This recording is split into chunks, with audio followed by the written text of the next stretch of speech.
जय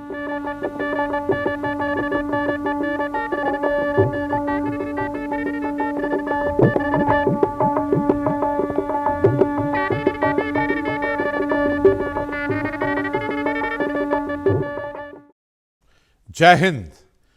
प्रिय प्रदेशवासियों, गणतंत्र दिवस की 73वीं वर्षगांठ की हार्दिक शुभकामनाएं। पिछले साल ही हमने आज़ादी के 75 वर्ष पूरे किए और पूरा देश आज़ादी का अमृत महोत्सव मना रहा है। शीघ्र ही हम विश्व के सबसे बड़े लोकतंत्र भारत का 75वां गणतंत्र दिवस मनाएंगे। आज़ादी और लोकतंत्र की 75 वर्षों की इस यात्रा को आज पूरा विश्व आश्चर्य और सम्मान के साथ देख रहा है। निश्चित रूप से यह अवसर हम सभी के लिए गर्व का अवसर है। आज का दिन भारत के संविधान के निर्माताओं को और आज़ादी के महानायकों को याद करने का दिन है, उनके प्रति आभार व्यक्त करने का दिन है। मैं आज इस अवसर पर राष्ट्रपिता महात्मा गांधी जी, भारतीय संविधान के प्रणेता बाबा साहब अंबेडकर जी सहित सभी महान स्वतंत्रता संग्राम सेनानियों और संविधान निर्माताओं को अपने श्रद्धा सुमन अर्पित करता हूं। मैं इस अवसर पर देश की सुरक्षा में तैनात सैन्य बलों और सभी सुरक्षा एजेंसियों के जवानों को सलूट करता हूं, जो देश की एकता और अखंडता की रक्षा के लिए अपना सब कुछ दांव पर लगा देते हैं। मैं देश की रक्षा में शहीद हुए वीर जवानों को नमन करता हूं। प्रिय प्रदेशवासियों, 73 वर्ष की यह यात्रा अत्यंत गौरवशाली रही है और आज पूरा विश्व नेतृत्व के लिए भारत की ओर देख रहा है। एक समय था जब विदेशियों ने कहा था कि भारत अपनी स्वतंत्रता को संभाल नहीं पाएगा। उन्होंने कहा था कि इतना विशाल राष्ट्र जो विभिन्न धर्मों, समुदायों, वर्गों और भौगोलिक क्षेत्रों में बटा हुआ है, उसका एक इकाई के रूप में बने रहना बहुत कठिन है। लेकिन आज आज़ादी के 75 सालों में भारत ने हर एक संदेह का न सिर्फ करारा जवाब दिया है, बल्कि विश्व के शीर्ष राष्ट्रों में शामिल हुआ है। आज हमारा देश विश्व की 5वीं सबसे बड़ी इकॉनमी है। बहुत से अर्थशास्त्रियों का मानना है कि वर्ष 2050 तक, जब हम अपने गणतंत्र के 100 साल पूरे करेंगे, हमारा देश विश्व की सबसे बड़ी अर्थव्यवस्था होगी। पिछले वर्षों में जब पूरा संसार कोविड महामारी से जूझ रहा था, एक बार फिर भारत के वैज्ञानिकों ने, यहां के हेल्थ सिस्टम ने और यहां की लीडरशिप ने पूरी दुनिया को भारत की शक्ति दिखाई। हमारे देश की शक्ति का स्रोत हमारा महान संविधान है, जिसने हमें एक डोर से तो बांधा ही है, हमें हर परिस्थिति में एक लोकतंत्र के रूप में आगे बढ़ने का रास्ता दिखाया है। आज का पावन दिन हमारे संविधान के महान आदर्शों को याद करने का अवसर है। प्रिय प्रदेशवासियों, 2 वर्षों में 2025 में हम अपनी स्थापना के 25 वर्ष भी पूर्ण करेंगे। भारतवर्ष की विकास यात्रा में उत्तराखंड का भी बड़ा योगदान है। हमें एक बड़ी भूमिका के लिए खुद को तैयार करना है। हमारे यशस्वी प्रधानमंत्री श्री नरेंद्र मोदी जी ने कहा है कि 21वीं शताब्दी का तीसरा दशक उत्तराखंड का दशक है। उत्तराखंड में देश का सर्वश्रेष्ठ राज्य बनने की सारी संभावनाएं हैं। पिछले वर्षों में हमने विकास के कई मानकों पर अच्छा प्रदर्शन किया है। उद्योग, पर्यटन, शिक्षा, स्वास्थ्य और टेक्नोलॉजी के फील्ड में हमारे प्रयासों को राष्ट्रीय स्तर पर पहचान मिली है। लेकिन अभी भी बहुत कुछ किया जाना बाकी है। बॉर्डर एरिया और कठिन पर्वतीय क्षेत्रों से पलायन को रोककर रिवर्स पलायन की प्रक्रिया को गति देना सरकार की प्राथमिकता है। पलायन की समस्या के समाधान के लिए ग्रामीण एवं दूर दराज क्षेत्रों में सड़क, बिजली, पानी, स्वास्थ्य जैसी मूलभूत सुविधाएं पर्याप्त रूप से प्रदान करने की आवश्यकता है। इसके साथ ही इन क्षेत्रों में युवाओं तथा महिलाओं के लिए रोजगार सृजन की और अधिक आवश्यकता है। उत्तराखंड के गांवों में 100% इलेक्ट्रिफिकेशन हो चुका है। हर घर जल योजना के अंतर्गत घर घर पानी पहुंचाया जा रहा है। आयुष्मान भारत योजना से लोगों को निःशुल्क इलाज मिल रहा है। बहुत सी अलग अलग योजनाओं के द्वारा ग्रामीण क्षेत्रों की अर्थव्यवस्था को मजबूत करने हेतु प्रयास भी किए जा रहे हैं।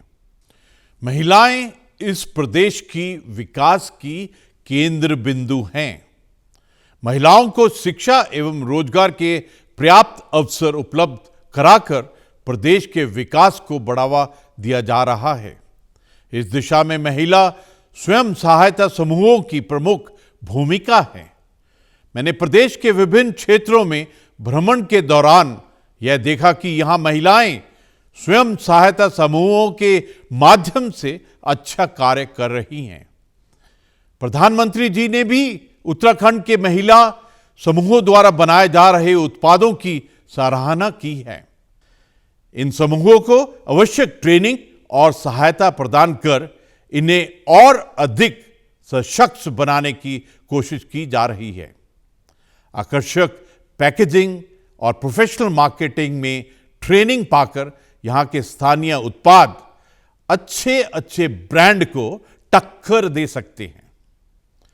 राज्य में महिला उद्यमिता को बढ़ावा देने के लिए महिला समूहों को बिना किसी ब्याज के 5 लाख रुपए तक ऋण देने की योजना लागू की गई है। महिलाओं को प्रेरित करने के लिए लखपति दीदी योजना प्रारंभ की गई है। सरकारी नौकरियों में महिलाओं को 30% क्षैतिज रिजर्वेशन देने के लिए कानून बनाया गया है। कनेक्टिविटी किसी भी राज्य के विकास के लिए अत्यंत आवश्यक है। कनेक्टिविटी के द्वारा पर्यटन और निवेश को बढ़ावा दिया जा सकता है। RRR यानी रोड, रेलवेज और रोपवे के माध्यम से राज्य की कनेक्टिविटी में सुधार किया जा रहा है। 4 धाम ऑल वेदर सड़क परियोजना में 4 धामों के साथ साथ कुमाऊं क्षेत्र की टनकपुर पिथौरागढ़ सड़क परियोजना पर काफी काम किया जा चुका है। केंद्रीय सरकार द्वारा उत्तराखंड को निकटवर्ती बड़े शहरों से जोड़ने के लिए और राज्य की आंतरिक सड़कों के लिए कई योजनाएं स्वीकृत की गई हैं। ऋषिकेश कर्णप्रयाग रेल परियोजना पर तेजी से काम चल रहा है। टनकपुर बागेश्वर और दोईवाला गंगोत्री यमुनोत्री रेल लाइनों के सर्वे पर सहमति मिल गई है। जॉली ग्रांट एयरपोर्ट को अंतर्राष्ट्रीय स्तर का बनाया जा रहा है। उड़ान योजना में हेलीकॉप्टर सेवा प्रारंभ की गई है। उत्तराखंड के पर्वतीय जनपदों में विभिन्न नागरिक सेवाओं की पहुंच बनाने के लिए अच्छी इंटरनेट कनेक्टिविटी भी आवश्यक है। इसके माध्यम से लोगों को बहुत सी सेवाएं और सुविधाएं ऑनलाइन अपने गांव में मिल सकती हैं। बच्चों की स्मार्ट क्लास हो, टेलीमेडिसिन के माध्यम से डॉक्टर का परामर्श हो, सब कुछ आने वाले समय में आसान होने जा रहा है। इसके लिए प्रदेश के दूर दराज और सीमांत क्षेत्र के लिए BSNL के 1202 मोबाइल टावरों को स्वीकृति मिली है। सभी ग्राम पंचायतों को ऑप्टिकल फाइबर से जोड़ा जा रहा है। उत्तराखंड के दुर्गम पर्वतीय भाग प्राकृतिक आपदा से भी प्रभावित रहते हैं। इसके लिए आपदा प्रबंधन तंत्र को मजबूत एवं प्रभावी बनाया जा रहा है। जोशीमठ में लैंडस्लाइड की प्राकृतिक आपदा से निपटने के लिए सरकार ने सभी संभव कदम उठाए हैं। प्रभावितों की सुरक्षा और उनका समुचित विस्थापन सरकार की प्राथमिकता है। मैं जोशीमठ के साथ साथ समस्त प्रदेशवासियों को भी आश्वस्त करना चाहता हूं कि जोशीमठ में उत्पन्न स्थिति का जल्दी ही निराकरण किया जाएगा। आपदा की इस घड़ी में हम सब पीड़ितों के साथ हैं। हमारे वीर सैनिक हमारी शान हैं। उत्तराखंड सैन्य भूमि है। यहां के लोगों का सेना और अर्धसैनिक बलों के साथ गहरा लगाव है।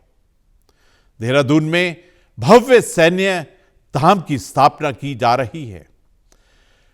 राज्य के वीरता पदक पाने वाले सैनिकों को दिए जाने वाले अनुदान में भारी वृद्धि की गई है। अपने सैनिकों का सम्मान और कल्याण सुनिश्चित करके ही हम अपने लोकतंत्र का सम्मान करते हैं। आज केंद्रीय सरकार के सहयोग से उत्तराखंड में विकास के कई कार्यक्रम चलाए जा रहे हैं। 7 शहरों में सीवरेज, पेयजल, ड्रेनेज और पार्क निर्माण के लिए अमृत योजना चलाई जा रही है।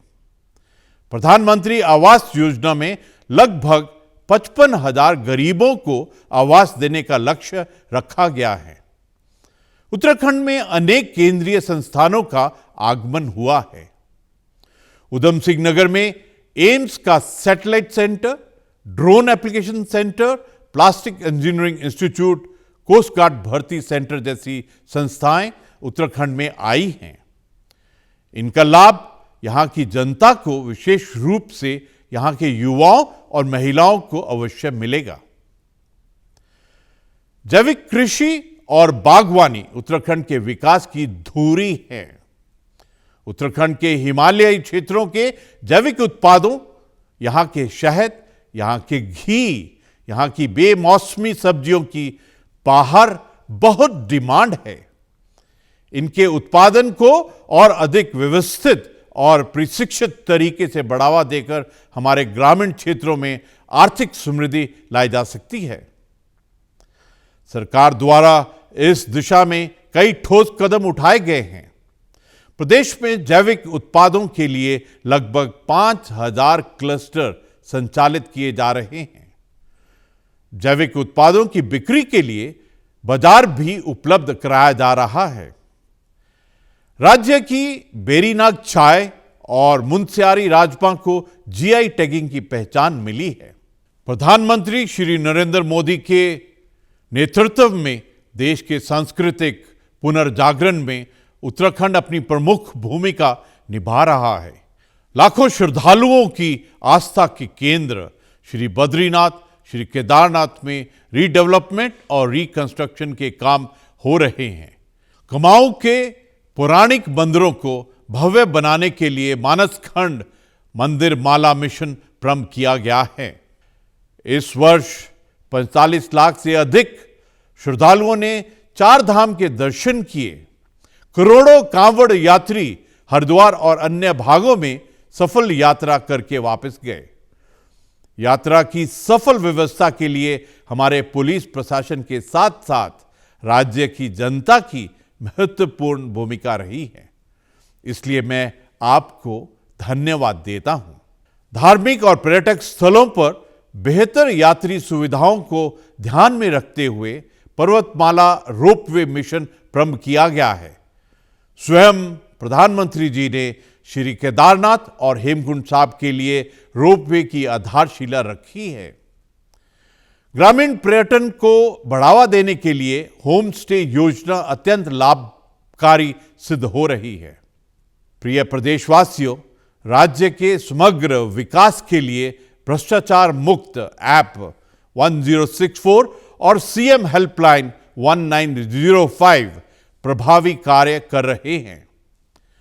लगभग 500 सेवाओं को सेवा का अधिकार कानून के अंतर्गत लाया गया है। जबरन धर्म परिवर्तन रोकने के लिए राज्य में कठोर धर्मांतरण कानून लाया गया है। जिला स्तरीय अधिकारियों सहित शासन के उच्च अधिकारियों को गांव-गांव जाकर लोगों की समस्याएं सुनने और उनका समाधान करने के लिए निर्देश दिए गए हैं। प्रदेश में बाल वाटिकाओं की स्थापना के साथ उत्तराखंड नई राष्ट्रीय शिक्षा नीति लागू करने वाला पहला राज्य बन गया है। उच्च शिक्षा में भी नई शिक्षा नीति लागू कर दी गई है। ऑनलाइन शिक्षा, स्मार्ट क्लास और आधुनिक शिक्षा माध्यमों के द्वारा प्रदेश के युवाओं हेतु एक बेहतर माहौल बनाया जा रहा है। प्रदेश के विश्वविद्यालयों में रोजगार परक पाठ्यक्रम, क्वालिटी रिसर्च और पेटेंट, आर्टिफिशियल इंटेलिजेंस, नई तकनीक पर आधारित कोर्सेज पर फोकस किया जा रहा है। इस वर्ष G20 देशों की प्रेसिडेंसी भारत को प्राप्त होना हम सभी देशवासियों के लिए गर्व का क्षण है। उत्तराखंड में भी इस वर्ष G20 से जुड़े कार्यक्रम आयोजित होंगे। हमारे पास पूरे विश्व को उत्तराखंड की क्षमता, यहां की कला संस्कृति, यहां निवेश के अवसर और अन्य खूबियों को दिखाने का अवसर होगा। जैसा कि हमारे प्रधानमंत्री जी ने इस अवसर के माध्यम से खूबसूरती से कहा है कि भारत एक पृथ्वी, एक परिवार, एक भविष्य की थीम से प्रेरित होकर विश्व की एकता को बढ़ावा देने के लिए काम करेगा। हम भारतवासी वसुदेव कुटुंबकम की अवधारणा को जानते हैं। प्रिय प्रदेशवासियों, आज के भारत में विश्व अपना भविष्य देख रहा है। हम पुनः एक बार विश्व गुरु बनने की ओर अग्रसर हैं। हमारी संस्कृति, योग, ध्यान, आयुर्वेद, हमारा प्राचीन ज्ञान पुनः स्थापित हो रहा है। उत्तराखंड भी भारतवर्ष की इस नई पहचान का मुख्य प्रतिभागी राज्य है। आज के पावन अवसर पर आइए हम सभी राज्य एवं राष्ट्र के विकास में योगदान देने का संकल्प लें। एक बार पुनः आप सभी को गणतंत्र दिवस की हार्दिक शुभकामनाएं। जय हिंद।